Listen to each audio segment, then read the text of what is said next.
Como tá no Zoom. Tá ótimo. Obrigada. Foi? Foi. Oi. Beleza. Então, boa noite de novo, para quem chegou depois. Nós não tivemos aula na semana passada, porque vocês tiveram uma aula de redação, né? E aí eu já tinha me comprometido com o horário das 8 horas. Então, só para a gente lembrar, na última aula, nós vimos aquele vídeo do Sócrates, animação. Não sei se todos que... Oi, Jennifer. Não sei se todos que estão aqui agora assistiram, mas eu passei o link para a Marina, ela deve ter compartilhado com vocês. É bastante interessante assistir, ele é bem curtinho, 7 minutos, e ele fala tudo que a gente precisa saber sobre o Sócrates. Então, hoje eu vou estar relembrando, e a gente vai, na sequência, para Platão. E aí, para lembrar onde a gente está, o que a gente está fazendo, eu já estou compartilhando a tela o tempo todo?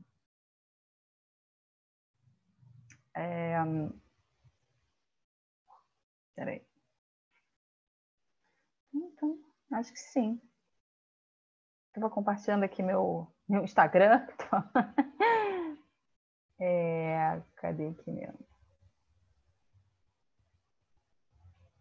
Então, só para a gente lembrar, eu não vou trabalhar nesse mapa, é só para a gente lembrar o percurso que a gente está fazendo e se situar de novo, como a gente ficou 2 semanas, né?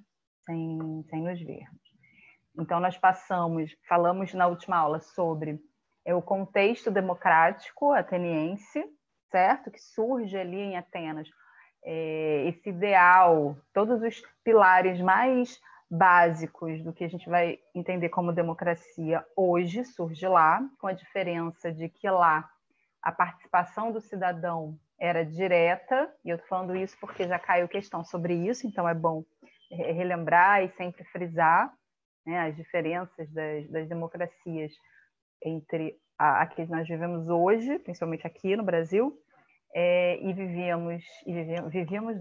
viveram os gregos no surgimento desse modo de organização social e de poder, é que lá os cidadãos tinham uma participação direta, então era uma democracia direta nas decisões sobre a polis, que é sobre a cidade, daí o nome político. Tá? E a nossa democracia atual ela é representativa, em função, claro, do crescimento populacional, da inviabilidade desse processo de cidadão, né, estar diretamente conectado com essas decisões.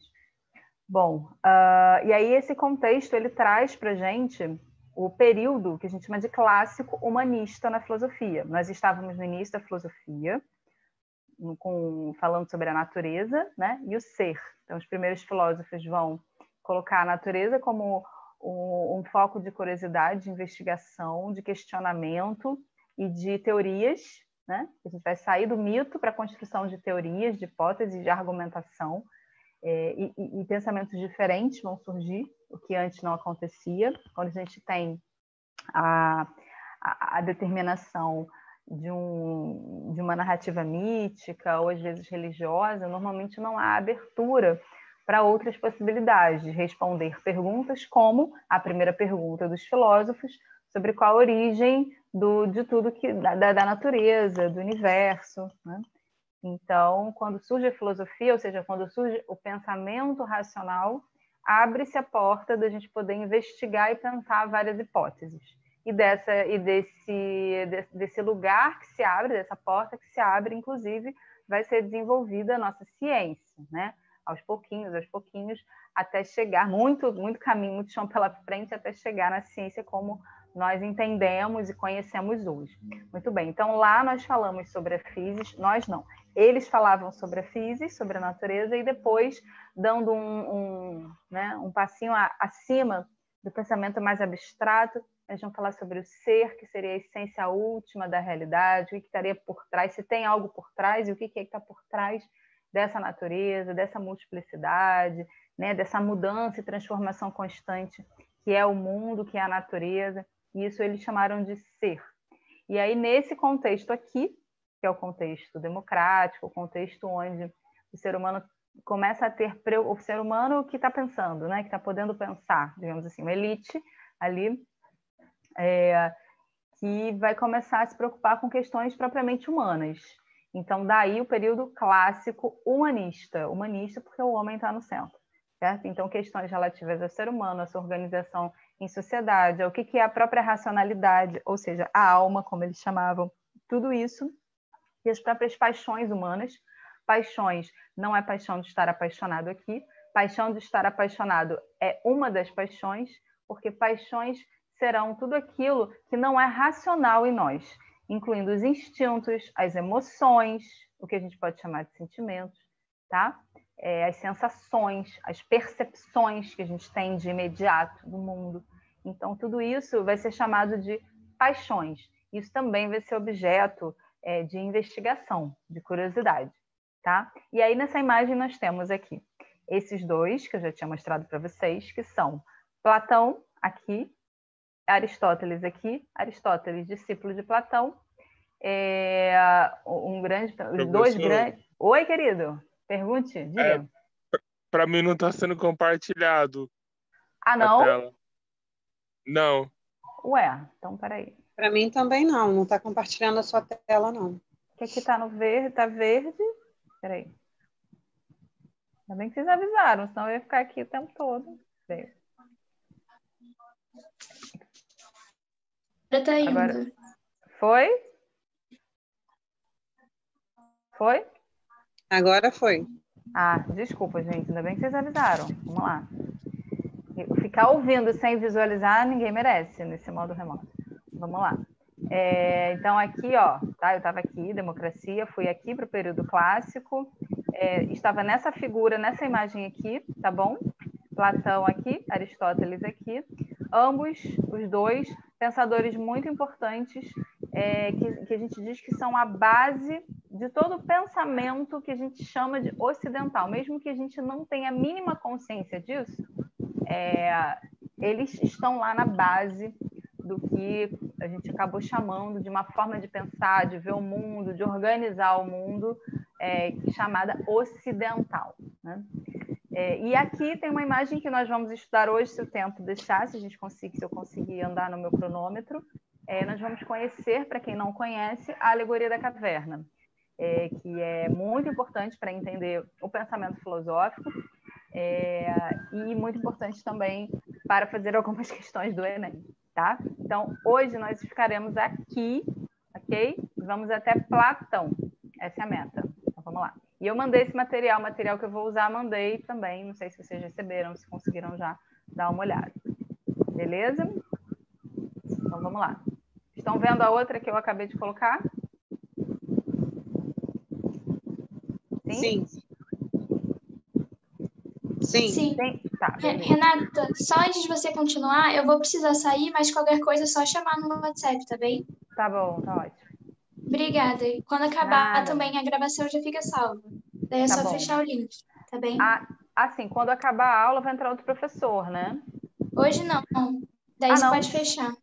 Não. Tá. Mas normalmente tem alguém depois de mim, não tem? Sim, normalmente tem inglês, mas hoje a professora precisou cancelar, gente. Entendi. Tá, beleza. Deixa eu até falar com eles uma coisa, que é o seguinte. Essa semana, eu tinha comentado já com antecedência com a Marina, que eu tô fazendo um curso às 7 horas. Senão, eu poderia até me estender com vocês, viu? Seria até bom. Mas eu tenho curso às 7. E ele não fica gravado, então não tem problema. É o último dia. Agora foi segunda, quarta e sexta. Mas vamos lá. Então, esse material aqui é na sequência, né? A gente vai trabalhar na sequência dele. Eu estou inserindo as coisas aqui aos poucos. Então, nós passamos pelo mito, para a gente até poder fazer essa repassagem. Cosmologia, os unicistas, os pluralistas, a questão do ser, Heráclito e Parmênides. Chegamos aqui, né? E paramos aqui. Certo? Ok? Estávamos aqui. Aí alguém, acho que foi Marcelo, não foi Marcelo? Perguntou bastante? Foi você? Ou não? Acho que foi, né? Fui eu, professora. Isso mesmo, então. Então, nós ficamos aqui, entendemos melhor o que é esse contexto democrático, só para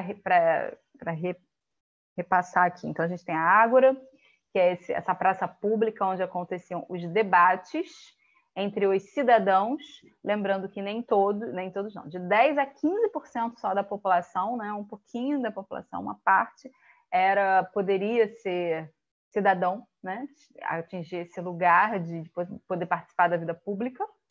E nesses debates, as decisões eram tomadas por meio da argumentação, da palavra. A palavra era a grande arma deles, né, para defender suas ideias, para defender alguém num julgamento, ou acusar, pensar o que fazer, tomar decisões imediatas ou decisões a longo prazo, projetos. Eles votavam. E os dois direitos, a ideia de direito do cidadão, né, de direito mesmo, de ter direitos públicos comuns a todos os cidadãos, também surge aqui, dessa forma.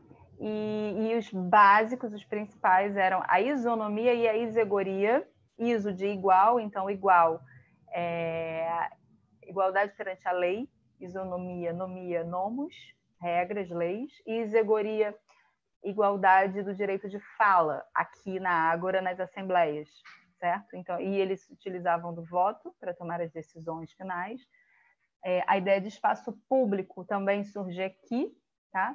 E a própria ideia de cidadania, claro, porque se não é o cidadão, não existe esse processo todo. Então, o cidadão, a ideia de cidadania é o coração do surgimento da democracia, tá? Por quê? Porque é o cidadão que tem o poder de decidir sobre a sua cidade, sobre os assuntos comuns a, entre aspas, todos, certo? Porque antes, qual era a relação que... Antes, não. Antes, no mundo grego e em todo o restante do mundo conhecido, ali, né, perto, o esquema era uma organização de poder onde havia um rei ou um imperador, né, e as nobrezas, todo aquele povo que ficava lá nas elites, né, e os súditos que obedeciam, né? Então, esse esquema aqui é um esquema realmente novo que vai acontecer aqui, logo o povo romano, o povo latino também vai desenvolver, e que é daí que surgem as nossas bases para entender e praticar e defender, né, quem defende a democracia. E aí, nesse contexto, vai surgir um tipo de filósofo, tá? Eu não cheguei até aqui não, né? Ou cheguei? Não cheguei, né? Ou não cheguei? Não cheguei. Não cheguei. Eu fui direto para o vídeo. Então, um tipo de, entre aspas, filósofo. Por que entre aspas filósofo? Porque os grandes filósofos, como Sócrates, Platão, vão dizer que eles não são filósofos, porque o filósofo tem um compromisso com a verdade, com a busca da verdade. E esses que vão aparecer aqui, esse personagem aqui, que são os sofistas, vem de sofos, né? Mesmo sufixo de filosofia, sofia, que é sábio, sabedoria, né? Então vem dessa mesma origem etimológica que a gente chama, a mesma origem da palavra grega. Então eles seriam sábios, teoricamente, só que para esses grandes filósofos, eles não eram sábios coisa nenhuma, porque eles não buscavam a verdade. O interesse deles era outro, e a postura deles em relação ao conhecimento, à moral, aos valores, né? Valores, certo, errado, o que se deve fazer, como se deve se comportar, eram muito duvidosos. Então, eles não eram sábios, nem filósofos. Eles eram sofistas. Bom, e o que eles eram? Eles eram professores das artes do discurso. Ou seja, eles ensinavam, preparavam os jovens para a política. O que era preparar para a política? Preparar para participar da ágora, das assembleias, das decisões sobre a polis, certo?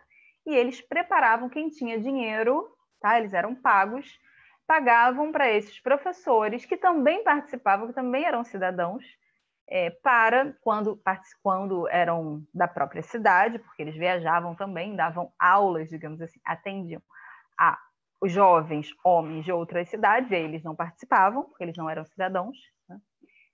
Mas, se oriundo da própria cidade, ainda também participavam. E discutiam questões relativas ao conhecimento também. Então, eram filósofos, entre aspas. Mas o que eles faziam mesmo? Eles ficaram conhecidos por serem professores das artes do discurso, como, por exemplo, retórica, a própria língua, né? A gramática, entender, refinar o uso da palavra, da linguagem, para poder falar bem, saber defender as suas ideias, saber convencer, seduzir com as palavras. E isso era o que Sócrates e Platão achavam um horror, porque a palavra, o instrumento da palavra, do pensamento, deveria nos guiar para a busca da verdade, e não para enganar, né? Usar a palavra como uma enganação, uma possibilidade de enganar, de sedução, certo? Mas era o que eles faziam. E eles tinham uma postura, tá? Aqui a imagem, né? De disputa de argumento, ok? Aqui o debate, que era o campo propriamente dos sofistas, e eles, quando entravam em cena, né, faziam muito bem as suas defesas, ou escreviam defendendo, argumentando a favor e contra alguma coisa, né? Tem um dos sofistas chamado Gorgias, ele escreveu o elogio a Helena de Troia, não sei se vocês já ouviram falar nessa figura polêmica da mitologia grega. Então, elogio a Helena, onde ele, ao mesmo tempo, coloca a Helena como culpada da guerra de Troia e, ao mesmo tempo, aponta ela como uma vítima, né? Então, e ele faz isso com os argumentos, para mostrar como é possível, a partir da palavra, tornar algo falsa, né? Simular, a gente chama de simulacro, né? Uma simulação da verdade, tanto para um lado como para o outro. Então, a argumentação, ela nos dá esse poder, o poder de defender qualquer tipo de ideia, mesmo que seja absurda, quando ela vai ser testada de fato. Então, eles defendiam uma postura chamada relativismo. O que é um relativismo? Uma postura que vai dizer que verdade, justiça, bem, certo, errado, absolutos não existem. Não existem. O que seria o relativismo? O relativismo é a crença, a defesa de que os valores, as verdades, justiça, bem, mal, certo, errado, são convenções humanas. O que são convenções humanas? São criações humanas conforme o lugar onde se vive, o momento histórico onde se vive, os interesses envolvidos. Então, não há o absoluto. O que é o absoluto? É o que está acima das múltiplas possibilidades, né? Então, entendem isso? Compreendem isso? Estão acompanhando? Porque eu vou falando igual uma máquina, né? Porque a gente tem pouco tempo. Vocês estão acompanhando? Querem tirar alguma dúvida? Se alguém escreveu alguma coisa no chat, quem tem o microfone pode me dizer? Porque eu não consigo ver. Não escreveram nada, não, ao que parece. Sim, eu compreendi tudo certinho. Tá. Então, se alguém não acompanhar, não deixa de intervir. Aí eu peço que a gente se ajude, né? E é isso, os colegas que podem falar no microfone, me falem, Renata, alguém escreveu, alguém está com uma dúvida, ou já passa dúvida, tá? Não deixa de perguntar, não. Porque eu vou falando, né? Preocupada com o tempo, mas também tem essa preocupação de se vocês estão realmente entendendo, tá?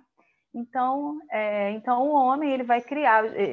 Desculpa. Para os sofistas, a verdade absoluta, os valores, chegar a uma noção de justiça comum, né, não é possível. Por que não é possível? Porque os homens são múltiplos, eles têm vários interesses diferentes, e depende da ocasião, depende do lugar, depende, né, de muita coisa, da experiência. Então, isso são convenções humanas, criações humanas, né, que o homem cria arbitrariamente, sem nenhuma base além das próprias relações humanas e sociais, certo?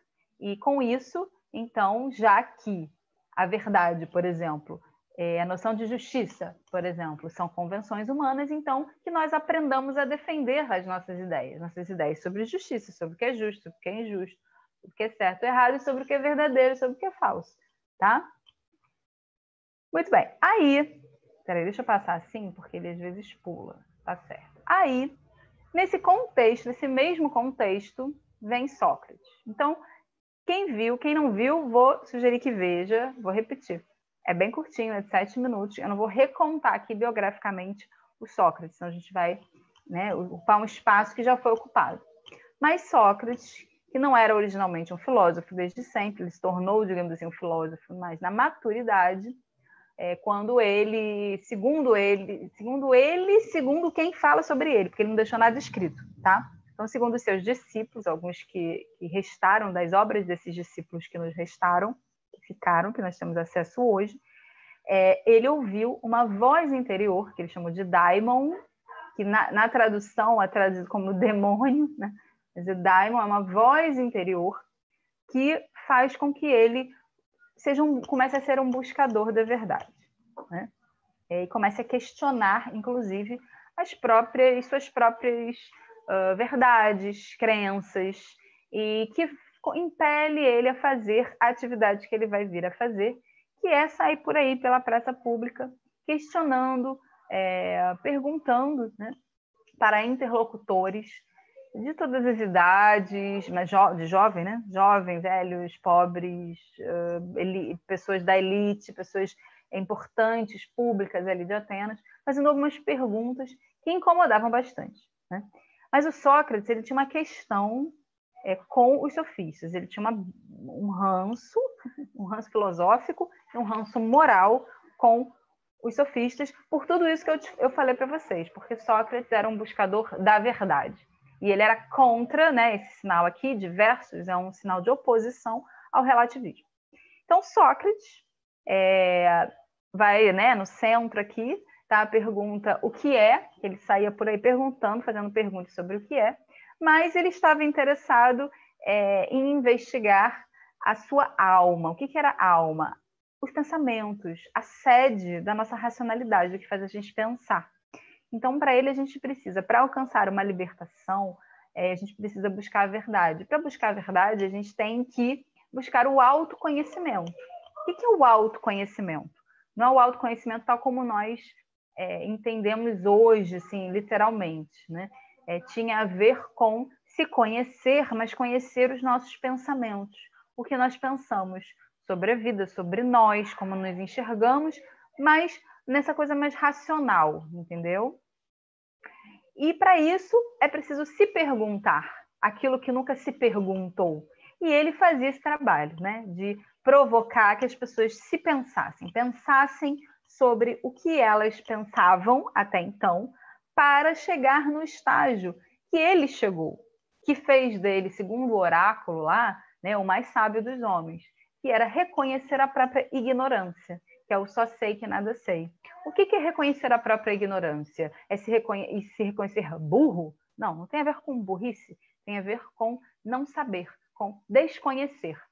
Por quê? Porque só nesse estágio do não saber, do não conhecer, é que a gente pode ser mobilizado, ou seja, pode ter um ímpeto e o desejo de conhecer. Compreendem isso? Essa era, digamos assim, o objetivo maior do Sócrates enquanto um filósofo. E ele gostava de fazer isso. Ele não ganhava para isso, né? Enfim, tem toda uma polêmica em torno do que ele supostamente foi. E ele vai dizer que a verdade, né, a busca da verdade que nos move, ou que nos deveria mover, é através do pensamento, porque a verdade está na alma. Lembrando que alma é a sede do pensamento. Esquece alma espiritual, essas coisas, tá? Alma, sede do pensamento. Tudo bem? Ok? Aqui são representantes, né? Estamos representando aqui, nessas figurinhas aqui meio lúdicas, os seus interlocutores. E ele, de fato, se reportou a um guerreiro, aquele que era considerado o maior guerreiro de Atenas, e perguntou-lhe o que é a coragem. Uma pergunta incômoda para uma figura que se achava, né, era um general, uma figura que, imagina, um guerreiro, ele sabe o que é a coragem. Só que quando ele ia definir, quando ele ia tentar explicar, o Sócrates ia provocando, até que a pessoa não conseguia mais responder, porque ele ia quebrando os argumentos frágeis das pessoas. E a pessoa chegava naquele lugar de né, ou ficava incomodado mesmo, ou entendia qual era o propósito do Sócrates, que era fazer reconhecer que ele não sabia, né? Ele achava que sabia, mas ele não sabia exatamente. Certo? Tudo bem? Isso era bastante incômodo, né? E ele fazia isso, a forma dele fazer ficou conhecida como método socrático, que acontecia entre aspas, em duas fases, era algo, na verdade, que acontecia junto, né? Que eram a ironia e a maiêutica. A ironia se caracteriza por esse momento da interrogação incessante. A maiêutica que é lá a homenagem à sua mãe, que era parteira, é uma palavra que vem da raiz grega, que significa dar à luz, né?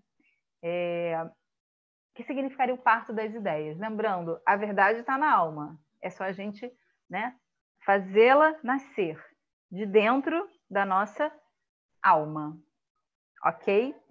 Aí veja bem, dessa forma, com essa lógica, é possível chegar, por exemplo, ou buscar que seja um conceito, né, único, absoluto, de justiça. Porque se a verdade já está na alma de cada um, se cada um faz esse exercício filosófico na vida, a tendência é se aproximar cada vez mais nessa noção universal de justiça. Porque para ele, para Platão, justiça, se não for universal, como ela se instaura de fato? Se para cada um, para mim isso é justo, mas para mim não é. E aí, como é que se instaura? Como é que se define exatamente o que é algo justo ou algo injusto? Como é que a gente chega lá? Entendem o que eles buscavam? Independente de concordar ou não, a gente precisa entender. Então, para Sócrates, a meta era buscar o conceito. O que é conceito para Sócrates? É definição, é dizer o que é. Lembra que ele perguntava o que é a coragem, o que é a amizade, o que é a virtude, certo? Então, definir é dizer o que algo é, ponto. Então, algo é e só pode ser aquilo, não pode ser outra coisa, né? Parecido com Parmênides. Lembra de Parmênides? Então, mais ou menos isso. E Platão vai desenvolver mais ainda. Tudo bem aqui esse método socrático? Lembrando que esse método acontecia oralmente, ali no corpo a corpo, em praça pública, ele reunia uns seguidores, né? Que os seguiam, porque ele não só, claro, ficava perguntando, mas ele também falava, ele filosofava, digamos assim. E ele era muito bom também com a palavra. Ele conseguia provocar as pessoas porque ele era, digamos assim, existe essa hipótese, né? Que ele era um grande sofista também, em um certo sentido, porque ele ia manipulando um pouco o diálogo para que o interlocutor chegasse naquele estágio que ele queria, né? O estágio de poder estar aberto para o parto das ideias, para chegar próximo à verdade, tá? Com isso tudo, com essa atividade que ele acabou abraçando, que para ele era o que era filosofia, ele foi acusado de corromper a juventude, foi acusado de negar os deuses interior aí, esse daimon, né? Um atentador contra os costumes, porque ele dizia que as pessoas tinham que pensar por si próprias, né? E não se simplesmente seguir, e principalmente se deixar ludibriar e manipular pelas palavras dos outros. Alguém quer perguntar alguma coisa? Então, ele é acusado, é julgado pela democracia ateniense e é condenado. E na condenação dele, ele pode escolher, ele tem algumas opções de penalidade. Uma delas seria o exílio. Só que aí tem todo um texto que o Platão escreve sobre a sua defesa, sobre a sua apologia, sobre o que ele vai falar sobre a morte, né? Ele não teme a morte, ele vai fazer todo um discurso lá sobre por que ele prefere a morte, né? E que o exílio seria um terror para ele, que ele é um homem ateniense, que ele segue as leis, ele é um cidadão ateniense, ele segue as leis atenienses, ele respeita as decisões democráticas. Então, justo ou não justo, ele ia acatar e ele não ia para o exílio, porque ele fora da sua cidade, um grego fora da sua cidade, né, e sendo expulso obrigatoriamente, não porque quer viajar, quer conhecer o mundo para voltar, né, sem poder voltar, é pior do que a morte. E ele vai falar sobre a morte, sobre o mistério que é a morte, e vai dizer que a morte é muito mais interessante para ele. Então, ele vai acatar a pena de beber um veneno. Então, ele foi suicidado, digamos assim, né? E essa cena aqui é uma pintura já do Renascimento, período histórico, claro, simulando os seus discípulos transtornados aqui, e ele altivo, tranquilo, né? Pegando o cálice para beber o veneno e morrer. Tá? Aí vem Platão. Então, Platão, ele era um dos discípulos de Sócrates, né? E aí, sendo Platão vendo tudo isso, e um discípulo apaixonado por Sócrates, né? Apaixonado por Sócrates, era muito dedicado aos ensinamentos, e quando ele viu a democracia ateniense, fazer aquilo com aquele ser que ele admirava tanto, né, que era um ser tão sábio, ele ficou muito chateado, muito decepcionado. Ele que já não gostava, já achava a democracia uma coisa horrorosa, tá? Ele sai um tempo fora da cidade, e ele escreve o livro dele, um dos livros mais, digamos assim, populares, que é A República, onde ele vai imaginar uma polis ideal, que em grego chama Kalipolis. Kalipolis. Polis bela. Então, a gente tem aí todos os valores desse período clássico grego, que normalmente vocês estudam em história, em arte, que é aquele período, né, da beleza, daquelas esculturas que reproduzem o homem com perfeição, né, da matemática, o período áureo da civilização, digamos assim, né, do surgimento da civilização, esse período de Atenas. Então, Platão ele é muito fiel a isso aí, e ele vai pensar uma polis bela, uma polis perfeita. E aí são vários livros que chama como se fossem capítulos, e o Platão só escreveu na forma de diálogos. Então, a República é um diálogo. Por quê? Porque ele repete, entre aspas, como se fosse a técnica do mestre dele, que fazia filosofia no diálogo. Só que ele que escreve os diálogos, ele que coloca os personagens, ele coloca a fala na boca dos personagens, inclusive do próprio Sócrates. Escreveu vários textos socráticos, numa determinada fase. Muito bem. Então, de dentro da República, onde ele vai pensar essa República ideal, um dos capítulos é o capítulo da Alegoria da Caverna e do mito da linha dividida e teoria das ideias. Então, é isso que nós vamos ver de Platão. Tá? Nós vamos ver a Alegoria da Caverna e a linha dividida e a teoria das ideias, que está tudo na Alegoria da Caverna. E eu coloquei a dialética como caminho. O que é dialética? Dialética lembra o quê para vocês? Diálogo, né? Então, o caminho é esse caminho do diálogo, mas não necessariamente o diálogo com o outro, mas o diálogo interno. Um diálogo que internamente nos leve, nos conduza à verdade, mesmo que nós não consigamos alcançá-la em vida. Tem isso, tá? Então, vamos lá. Então, aqui, aquela imagem que eu mostrei para vocês lá do mapa conceitual da nossa linha do tempo, dos conceitos principais, aquela imagem ampliada.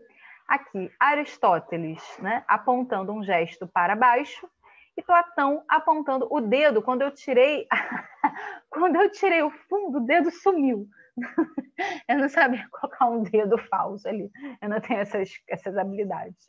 Então, tem um dedo apontando para cima. Isso é muito importante para fixar na imagem de vocês, e vocês já vão entender por quê. Então, Aristóteles, que será discípulo de Platão por 19 anos, seguirá um caminho muito diferente do mestre. Ele será um filósofo preocupado com o mundo aqui de baixo. Enquanto, para Platão, a busca era conhecer o mundo lá de cima. O que é esse lá de cima? Vamos ver agora.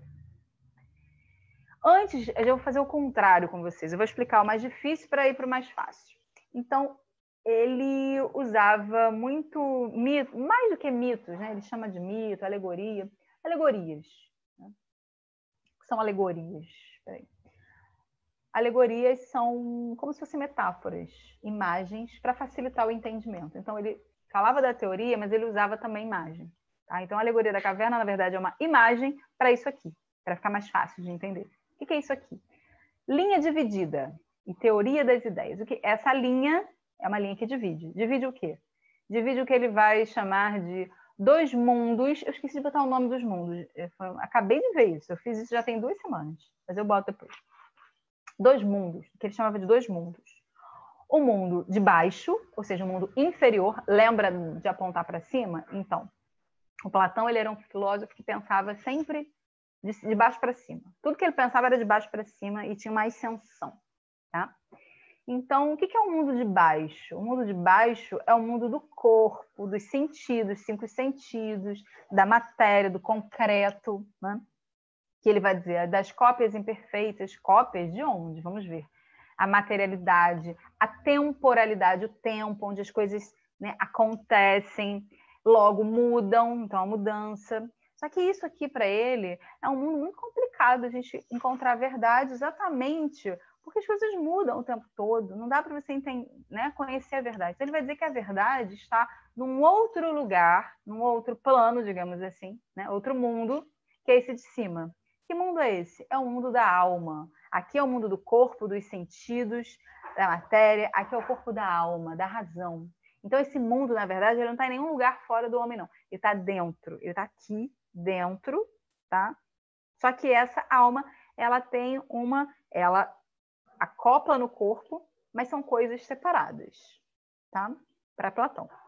Então, essa alma é a alma que carrega a verdade. E dentro das verdades, o que são as verdades? As verdades são os modelos, que ele vai chamar de ideias, vai chamar de formas. Formas pode entender quase como formas mesmo, tá? A perfeição. Então, ele vai usar como referência, tá, as formas geométricas. Ó, as formas geométricas, a matemática, tudo isso é parte desse mundo abstrato, esse mundo da razão, só racional. Aqui um triângulo perfeito, um quadrado perfeito, um círculo perfeito. Isso aqui não existe no mundo da matéria. Na matéria existe o quê? Do triângulo. Aí eu coloquei o exemplo, as pirâmides, né? As pirâmides, a base, a forma ideal e primeira, e universal e absoluta, é o triângulo.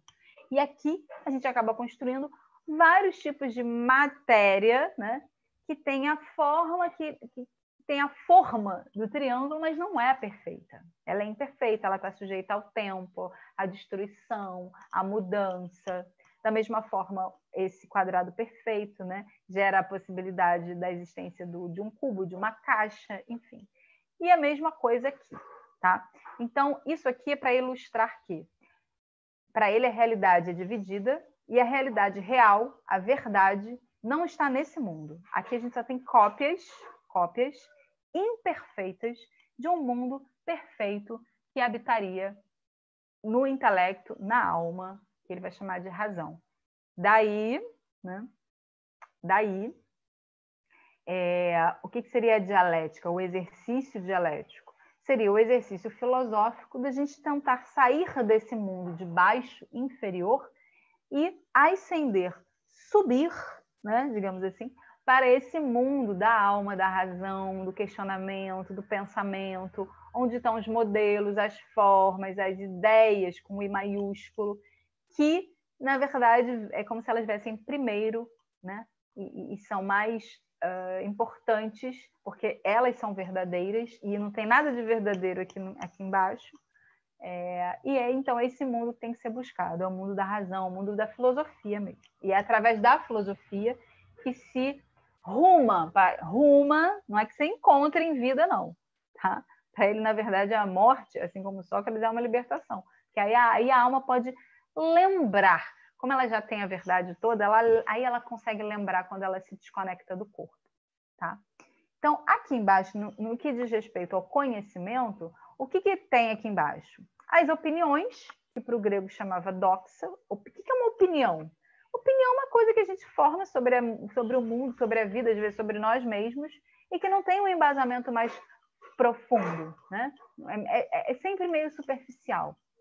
As nossas ilusões, em função disso, aquele relativismo pode ser, pode não ser, depende do dia, depende da hora, depende do grupo, depende do lugar, depende do momento, né?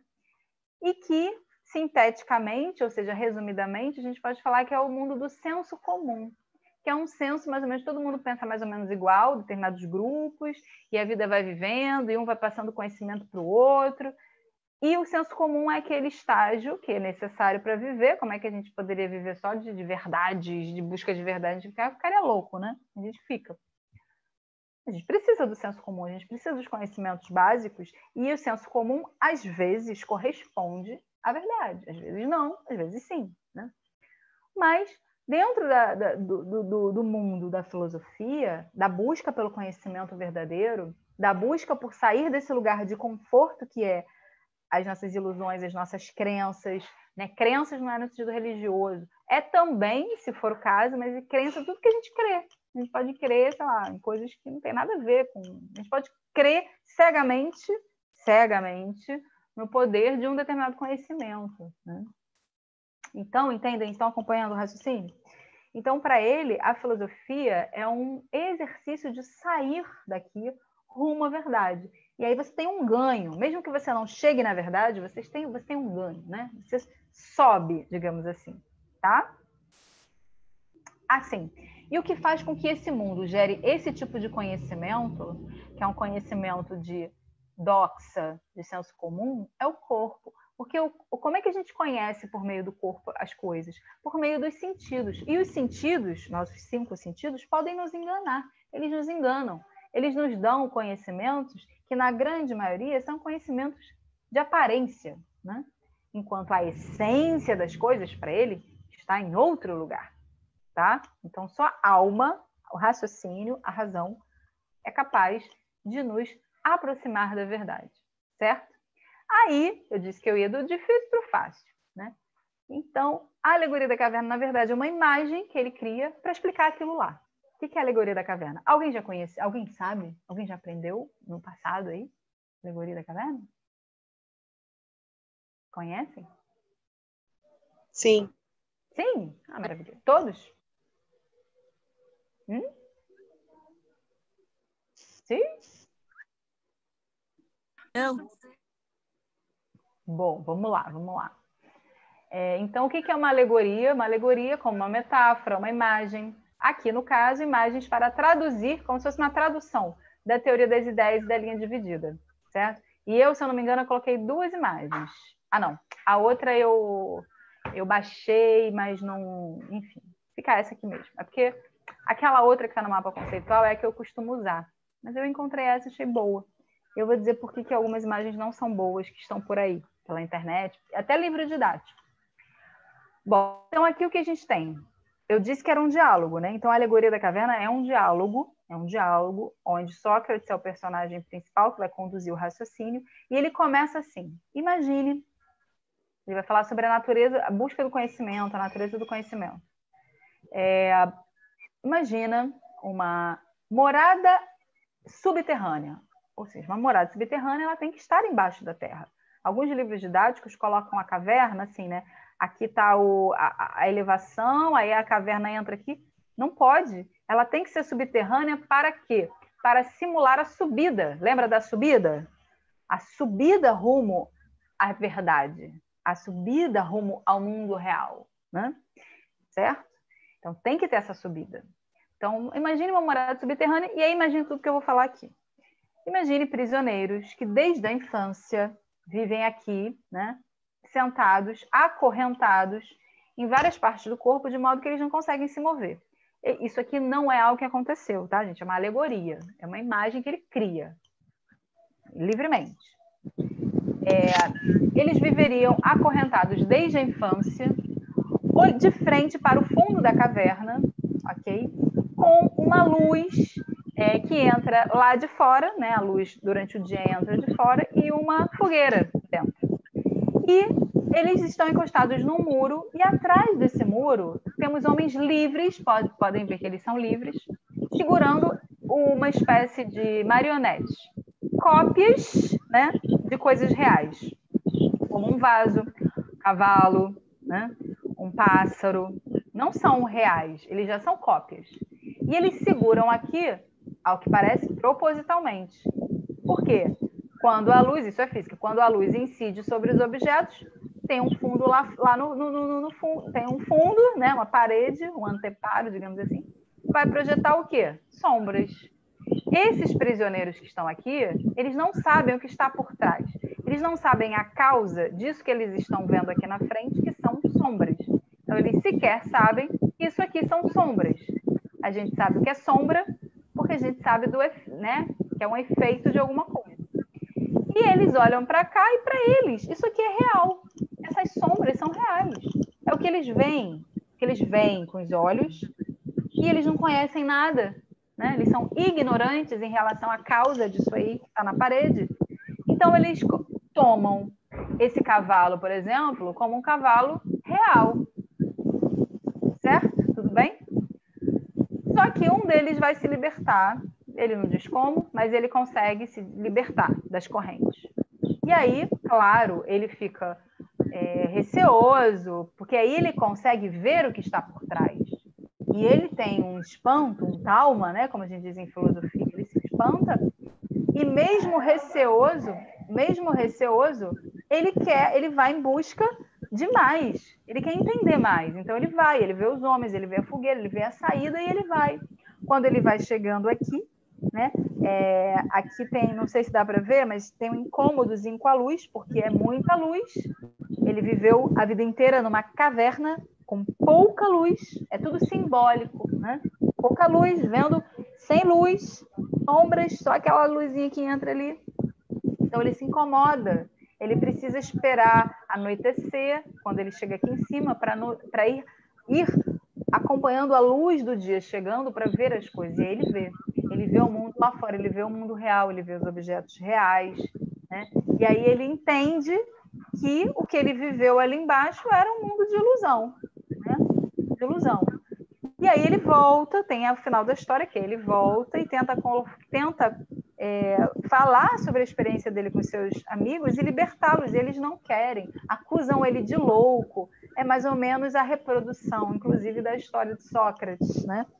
Acusam de louco e, inclusive, ameaçam matá-lo, tá? Ameaçam matá-lo por ele falar daqueles absurdos e preferem ficar lá, tá? Então, isso é uma metáfora que o utiliza para essa libertação das amarras do mundo do senso comum, das opiniões infundadas, das ilusões e o desejo de conhecer, né? Por isso que é uma metáfora da própria filosofia, o desejo de buscar, não necessariamente uma verdade absoluta, como ele buscava, mas buscar o conhecimento, né? Então é preciso enfrentar, às vezes, as nossas formas de ver viciadas já para poder ir além. É preciso, às vezes, encarar isso. Então, é uma metáfora para isso. Mas não é só isso, é um monte de coisa junto. É também mostrar essas figuras aqui, fazer uma crítica. Quem simboliza esses homens livres que manipulam objetos e provocam sombras lá no mundo dele, naquele contexto? Ele vai dizer que são os políticos, os sofistas, que manipulam a palavra, que manipulam as pessoas, que fazem as pessoas acreditar naquilo que não é verdadeiro, né? Certo? Que mantém as correntes, porque eles são livres, eles podiam libertá-los, né? Mas eles não libertam, não. Eles só fazem isso. Eles mantêm os prisioneiros prisioneiros, né? Então, é uma crítica tanto ao modo dos atenienses viverem, né, com uma determinada cegueira, como a quem provoca e mantém essa cegueira, que seriam políticos, sofistas, a própria democracia para ele, tá? Na visão dele, porque qualquer um podia participar, Para ele, só o filósofo poderia, de fato, ser o legislador, isso é uma outra coisa. Tá? Tudo bem até aqui, gente? Essa alegoria da caverna é uma imagem que ela é muito utilizada em redação, dependendo dos temas de redação. Por quê? Porque ela é emblemática, que a gente chama, né? Ela é realmente uma metáfora de uma forma... Eu vou deixar a imagem um pouquinho enquanto eu falo com vocês. Que horas são? Me diz aí, só para eu não perder o timing. 6h53. Oh, maravilha, no timing. Então, vou deixar só mais um pouquinho e já volto para lá para olhar para vocês. Então, ela é uma imagem que a gente pode trabalhar em vários temas, né? Porque ela indica a necessidade de sair de uma situação ou de zona de conforto, né? Ou de pouco conhecimento para um lugar de muito conhecimento, né? De uma libertação. A gente pode interpretar essas sombras, né? Em momentos históricos, a gente pode interpretar, por exemplo, hoje essas sombras como sendo o excesso de imagens e fake news, né? A nossa relação com os aparelhos eletrônicos, com o celular, a gente vê o mundo pelo celular, pelo WhatsApp, né? Então, quanta sombra é produzida nesses meios, e a gente vai sendo levado, não para pensar, não busca sair da caverna, fica ali, acredita, reproduz, compartilha, sem, né, verificar as informações. Isso tem consequências graves para si próprio, para o mundo, para, né, o mundo público. Então, existem várias possibilidades de usar a alegoria da caverna para ler o mundo, entende? Então, é uma imagem que Platão criou no século III a.C., mas até agora ela permanece atual. O que muda é o que a gente considera sombras, né? O que a gente considera sombras? Quem a gente considera que provoca essas sombras? O que, quem, né? No caso aqui seriam as mídias, a propaganda, as pessoas que só querem vender ideias para a gente consumir. Mas a gente pode fazer livre interpretação também, né? A gente pode fazer do nosso jeito. O que é a verdade? O que é subir e alcançar a verdade? Onde ela está? Entendem? Deixa eu ir para lá. Cadê vocês? Opa. Vocês estão aqui. Peraí. É uma coisa louca isso aqui, gente. Eu fico perdido. Deixa eu ver se aqui vai. Foi. Eu queria que a tela ficasse maior, mas tudo bem. Conseguiram acompanhar? Entenderam quando... Como é que eu faço para não share mais? Isso eu não sei. Tudo bem. Stop share. Agora foi. Agora eu voltei. Meu despertador. Como é que foi para vocês? Tranquilo. Foi bacana. Foi tranquilo? Marcelo, Jennifer, Camille. Para mim foi legal, professora. Silvana. Professora, Oi, querido. Platão só foi filósofo? Ou ele exerceu outra atividade também? Ele era político, né? Todos eles eram políticos, participavam da política ateniense, mas ele era um aristocrata, ele era de família aristocrata. Então ele era rico. Tá. Esse povo era muito preconceituoso, tá? Eles são as duas faces da moeda. Foi um povo que criou muito pensamento, muita arte, muita cultura interessante para a gente, né? Que faz parte, inclusive, de uma parte da nossa história, né? A parte da colonização, né? A parte ruim boa. Mas eles eram muito preconceituosos, eles tinham uma visão de mundo, assim, por exemplo, para eles o trabalho manual, né, era um trabalho menor, o trabalho intelectual aqui. Tá? Então, ele era um aristocrata. Sócrates era pobre. Ele era pobre. Sócrates era pobre. Ele vivia de doação depois que ele ficou mais velho, né? Mas ele recebia também porque ele foi um general, ele lutou nas guerras, então tinha esses... Até hoje, né? Não tem as pessoas que vão para a guerra e recebem como se fosse uma pensão, mesmo não sendo militar, não tem umas coisas assim? Então, ele foi muito atuante na polis, na cidade, e depois que ele se tornou filósofo, ele parou de fazer essas coisas, ele só ficava vagando e filosofando, tá? E nos deixou, segundo os seus discípulos, grandes ensinamentos, né? Grandes buscas, mas eles tinham o outro lado também, né? O outro lado da moeda. Mas, respondendo a sua pergunta, ele era um filósofo, ele fundou como se fosse uma escola, que chama Academia.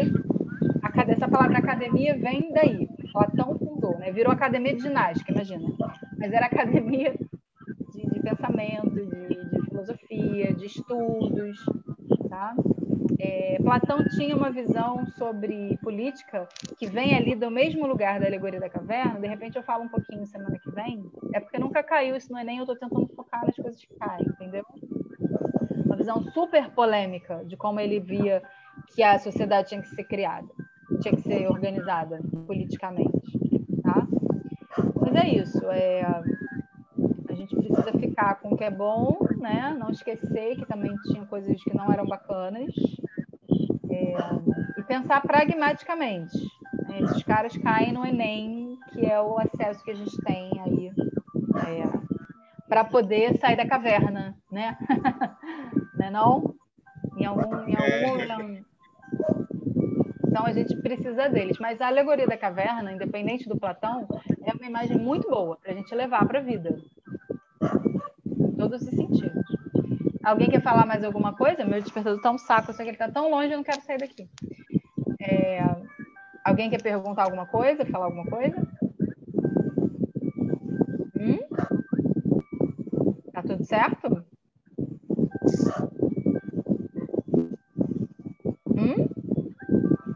Eu Pra posso... mim tá legal. Tá, então eu vou parar a gravação.